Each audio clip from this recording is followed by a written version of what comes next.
All right, I just want to take an educational-only trip down amnesia lane, looking at the big picture when it comes to random pieces of information, of tie-ins between Benji and Trumpelfinskin and family. And let's go back all the way to that Trump Tower meeting with Jared and the Russian lawyer and all of those other. Remember all that stuff? It came up again in the Michael Cohen thing and the Stormy Gate. But there was a fifth person in there. That person ended up being the head of the social media, like psyops for Israel, the military. That was that person's profession. That's what they did in the Israeli military.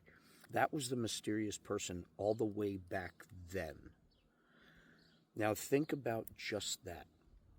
And please refresh memories on this, because this is an obscure little nugget that kind of now makes a hell of a lot more sense with what we're seeing with the tie-ins on social media attacks tying back to Israel, the intelligence of that country, because Benji's buddy's intelligence.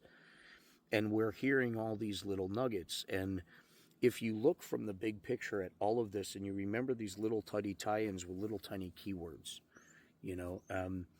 and just Israel's storyline, because it's real that Uncle Benji, obviously has ties with, the godson, who was in that meeting.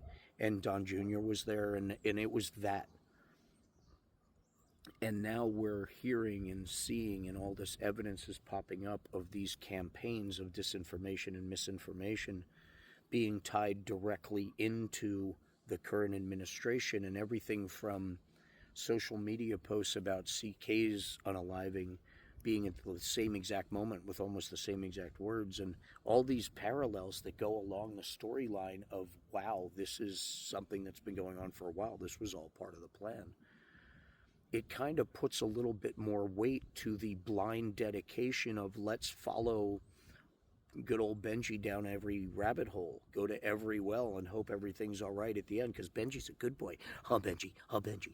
But imagine all of that if you're paying attention to just that storyline, with all of the aggravations we've had since then with those two storybook characters.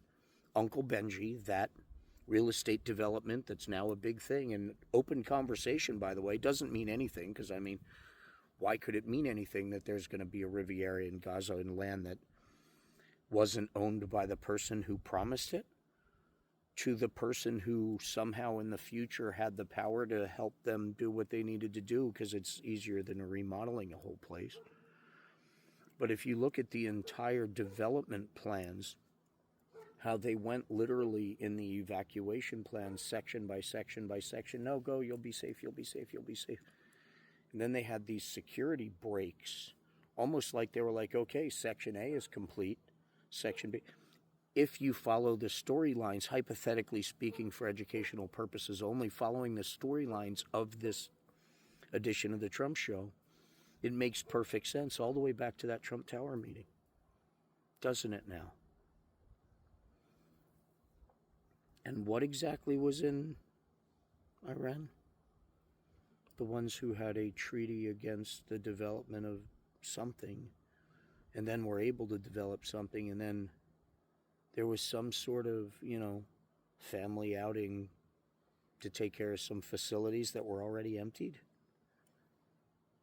Storyline being isolated like that really does draw a lot of attention to certain facts that some of us may have been distracted into forgetting.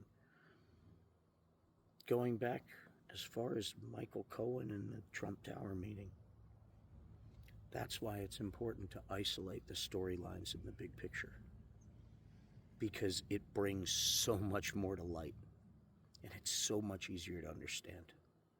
Stay diligent, stay educated, and be kind. It's no matter what, we're all in this together. God bless.